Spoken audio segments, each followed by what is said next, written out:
नमस्कार, आदाब, सत श्री अकाल, राम राम मेरे दोस्तों। स्वागत है आपका अपने YouTube प्लेटफॉर्म पे। दोस्तों, आज हम बात करेंगे राजस्थान के संभागीय व्यवस्था के बारे में। दोस्तों, जो वर्तमान में हमारी गवर्नमेंट सरकार है, उसके द्वारा 19 जिले गठित करने के बाद राजस्थान की जो जियोग्राफी और जो पॉलिटिक्स है उसमें कितना चेंज आएगा, उसके बारे में आज हम विस्तृत चर्चा करेंगे। दोस्तों, राजस्थान में संभागीय व्यवस्था की दोस्तों आवश्यकता तब पड़ जाती है जब किसी भी राज्य को अनेक छोटे छोटे भागों में विभाजित किया जाता है और प्रत्येक भाग में प्रशासनिक व्यवस्था की पहुंच जब विफल हो जाती है, तो उसी को मद्देनजर रखते हुए उस पर नियंत्रण पाने के लिए कि किसी जिलों या किन्हीं जिलों को एक समूह बना कर रखा जाता है, तो उनमें प्रशासनिक व्यवस्था को सुचारू रूप से लागू किया जाता है ताकि प्रत्येक इलाके के तहत संभागीय व्यवस्था और जो प्रशासनिक व्यवस्था है उसकी पहुंच पकड़ी जा सके। तो दोस्तों, आज मैं बता रहा हूँ आपको संभागीय व्यवस्था के बारे में, इसकी शुरुआत से लेकर अंत तक। और वर्तमान में 19 जिले बनने के तहत 50 जिले, टोटल 50 जिलों में 10 संभाग में कौन कौन से जिले किस संभाग में थे, उसका भी आज दोस्तों विस्तृत अध्ययन करेंगे। तो दोस्तों, बात है जब राजस्थान में संभागीय व्यवस्था की शुरुआत हुई थी। दोस्तों, राजस्थान में संभागीय व्यवस्था की शुरुआत 30 मार्च 1949 ईस्वी को दोस्तों हीरालाल शास्त्री जी द्वारा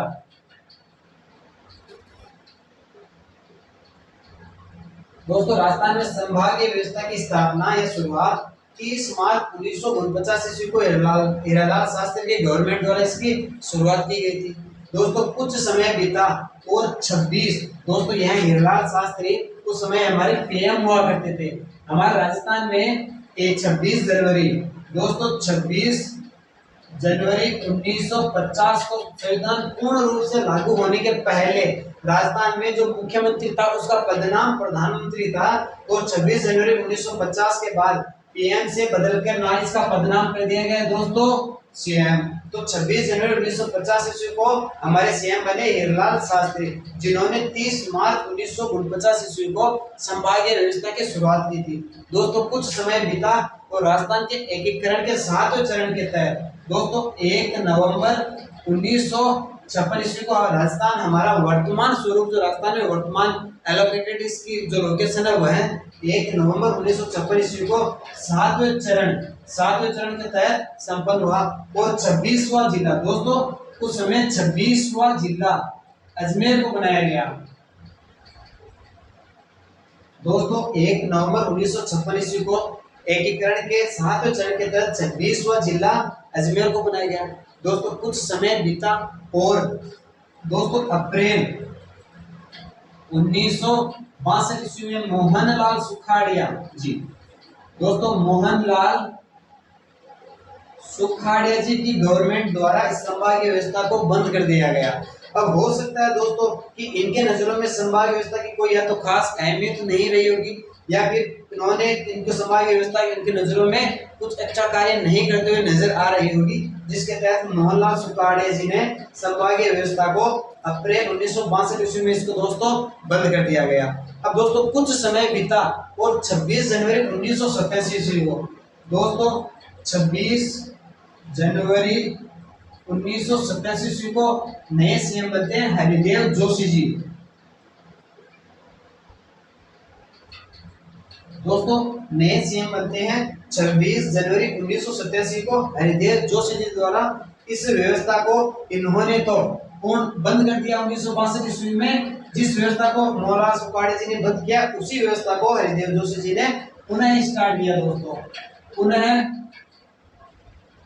शुरुआत की। और संभागीय व्यवस्था की संकल्पना या इसके महत्व को देखते हुए दोस्तों पहले 26 जनवरी 1950 से 1 नवंबर 1956 तक दोस्तों 5 संभाग हुआ करते थे, जिनमें बीकानेर है, जोधपुर है, उदयपुर है, जयपुर है और अजमेर दोस्तों थानी। पहले था कोटा, अजमेर और भरतपुर की स्थापना बाद में की गई है। तो 5 संभाग पहले थे, बीकानेर, जोधपुर, उदयपुर, जयपुर और कोटा। और संभाग व्यवस्था को ध्यान में रखते हुए 26 जनवरी 1987 ईस्वी को दोस्तों अजमेर को 6वां संभाग अजमेर को बनाया गया। दोस्तों, अजमेर को 6वां संभाग बनाया गया जयपुर से अलग करके अजमेर को 6वां संभाग बनाया गया, जिनमें दोस्तों 4 जिले हैं। एक तो है नागौर, एक है अजमेर, एक है भीलवाड़ा और दोस्तों एक है टोंक। इन जिलों को पांच संभाग बनाए गए थे। दोस्तों मैं बात कर रहा हूँ छठे संभाग अजमेर की। अजमेर 4 जिले थे। जयपुर से अलग करके अजमेर को संभाग बनाया गया, जिसके तहत 4 जिले इसमें एलोकेटेड किए गए। एक तो था नागौर, एक था अजमेर, एक था भीलवाड़ा और एक था टोंक। दोस्तों आगे चलकर जैसे ही गवर्नमेंट बदलती गई और 4 जून 2005 को दोस्तों इसी संभागीय व्यवस्था की अहमियत को ध्यान में रखते हुए वसुंधरा सरकार द्वारा, वसुंधरा गवर्नमेंट द्वारा दोस्तों भरतपुर को नया संभाग बनाया गया। दोस्तों भरतपुर को नया संभाग बनाया गया और इसमें भरतपुर में भी 4 जिले, 2 जिले तो दोस्तों जयपुर को तोड़कर और 2 जिले ही कोटा संभाग को तोड़कर बनाए गए। दोस्तों भरतपुर संभाग में वर्तमान में 4 जिले हैं। एक तो है भरतपुर, एक है धौलपुर, एक है करौली और एक है दोस्तों सवाई माधोपुर। दोस्तों करौली और सवाई माधोपुर को तो कोटा संभाग से अलग किया गया, जबकि भरतपुर और धौलपुर को जयपुर संभाग से अलग किया गया। दोस्तों ये है हमारा आज का चार्ट। मैं आपको एक बार फिर से इसका रिपीट बता देता हूँ कि इसमें क्या क्या व्यवस्था की गई। दोस्तों राजस्थान में संभागीय व्यवस्था की शुरुआत 30 मार्च 1949 ईस्वी को तत्कालीन सरकार हिरालाल शास्त्री जी उस समय पीएम थे, जिनका नाम पदनाम बदलकर सीएम कर दिया गया, जिनके द्वारा इसकी शुरुआत की गई है। दोस्तों उस समय राजस्थान में 5 संभाग थे। 26 जनवरी 1956 ईस्वी को जो हमारा संभाग है, जो हमारा संविधान है, वह संपूर्ण रूप से लागू होने के बाद पीएम पदनाम को सीएम बनाया गया। दोस्तों जैसे जैसे समय बीता 1 नवंबर 1956 ईस्वी को राजस्थान के 7वें एकीकरण के तहत 26वां जिला अजमेर को बनाया गया। अप्रैल दोस्तों 24 अप्रैल मान सकते हो आपसे 24 अप्रैल 1962 ईस्वी में मोहनलाल सुखाड़े जी गवर्नमेंट द्वारा संभागीय व्यवस्था को बंद कर दिया गया।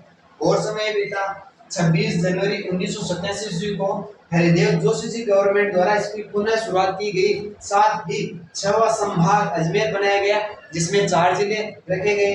ठीक उसी प्रकार और गवर्नमेंट चेंज होती गई, समय बीता गया और 4 जून 2005 को वसुंधरा गवर्नमेंट द्वारा भरतपुर संभाग को नया संभाग बनाया, भरतपुर जिले को नया संभाग बनाया गया, जिसमें भी 2 जयपुर के और 2 कोटा के जिले शामिल करके इसमें 4 संभाग 4 जिले रखे गए। तो दोस्तों ये है अब जो हमारा जो प्राचीन समय में कह सकते हैं कि जो 7 संभाग थे उनमें कौन कौन से जिले आते हैं, उसके बारे में भी आपको दोस्तों एक बार विस्तृत आपको बता देता हूँ।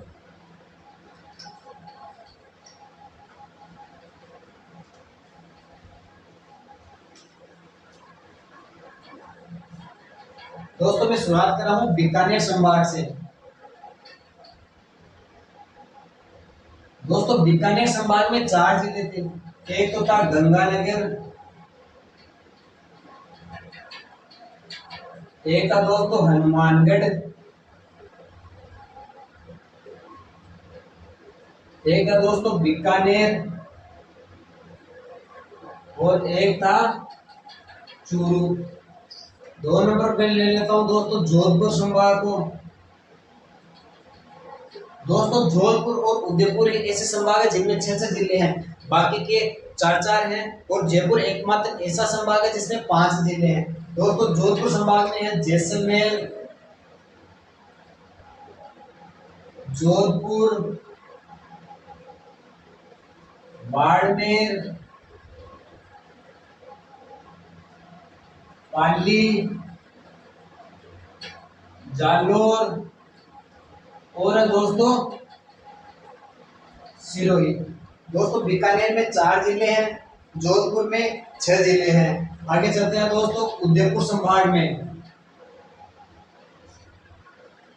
दोस्तों उदयपुर और जोधपुर ऐसे संभाग है जिनमें 6 जिले हैं। उदयपुर में है दोस्तों राजसमंद, उदयपुर, डूंगरपुर, बांसवाड़ा, प्रतापगढ़ और दोस्तों एक है चित्तौड़गढ़। आगे चलते हैं दोस्तों, एक है कोटा संभाग।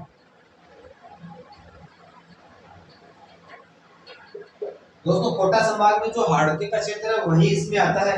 कोटा के अंदर है कोटा, बूंदी,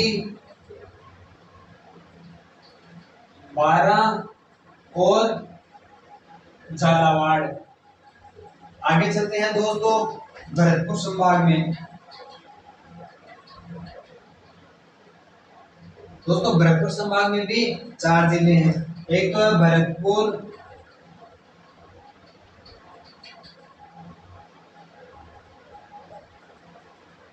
एक है धौलपुर,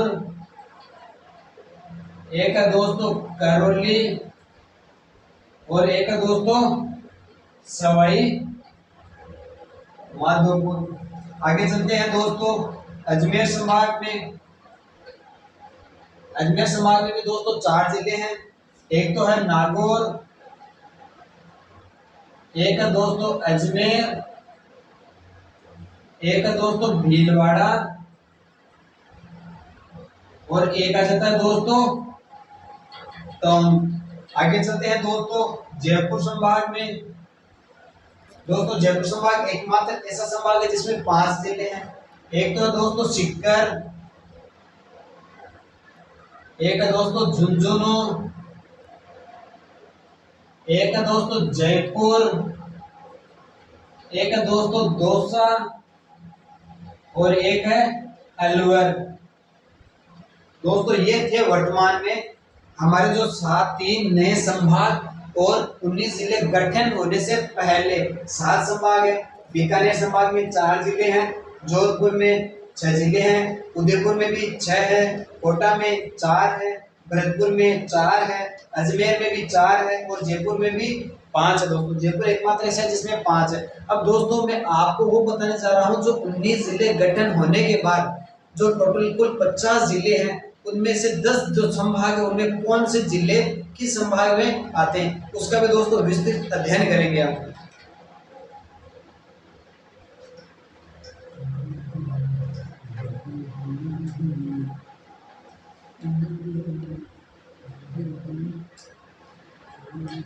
जैसे कि दोस्तों मैं आपको संभाग और 19 जिलों के बारे में बता रहा था, उनमें से दोस्तों एक है अनूपगढ़ जिला जिसे बीकानेर से अलग करके बनाया गया है। दोस्तों इसमें उपखंड या तहसील भी कर सकते हैं, उपखंड भी कर सकते हैं कि अनूपगढ़, रायसिंह नगर, श्री विजयनगर, गढ़साना, रावला, छत्तरगढ़ एंड खजवाला को इसमें शामिल किया गया है। और एक नया जिला है दोस्तों बालोतरा, जो जिसको बाड़मेर से अलग करके बनाया गया है। उनमें दोस्तों एक तो है पचपदरा एंड कल्याणपुर, ये है दोस्तों उपखंड या तहसीलें हैं, जिनमें से ये है बालोतरा जो उपखंड है, इसके ही 2 तहसीलें हैं। एक है सिवाना और समदड़ी, ये हैं 2 तहसीलें हैं सिवाना उपखंड की। एक है दोस्तों बायतू और गीड़ा, ये भी दोस्तों 2 तहसीलें हैं बायतू उपखंड की। और एक है सिरदरी, सिरदरी दोस्तों बालोतरा में ये तहसीलें उपखंड शामिल किए गए हैं और अनूपगढ़ में ये तहसीलें तथा उपखंड शामिल किए गए हैं। दोस्तों आगे के हमारे जिले हैं जो नवीनतम जिले थे उनमें है एक ब्यावर। दोस्तों ब्यावर में ब्यावर, टोडगढ़, जैतारण, रायपुर, मसूदा, विजयनगर एंड बदनौर तहसीलों तथा उपखंडों को शामिल किया गया है। दोस्तों मसूदा और विजयनगर एक ही उपखंड की 2 तहसीलें हैं। और उसी प्रकार डिग जो नवीनतम जिला है उसमें डिग है, जलुतर है, कुम्हेर है, रारे है, नगर है, सिकरी है, कामा है, जुरहरा है और पहाड़ी है। दोस्तों एक ही उपखंड की 2 तहसीलें हैं, डिग और जलुथर। इसी प्रकार कुमेर एंड रार है, एक ही उपखंड की 2 तहसीलें हैं। फिर उसी प्रकार कामा और जुरहरा भी एक ही उपखंड की 2 तहसीलें हैं। इसके अलावा भी दोस्तों बहुत सारे जिले हैं जिनको मैं विस्तार से आपको कौन कौन सी तहसीलें किसमें शामिल की गई है वो भी दोस्तों आपको मैं बताऊंगा। दोस्तों आगे के हमारे जिले हैं दोस्तों भीलवाड़ा और कुचामन, दोनों को एक ही जिला बनाया गया है।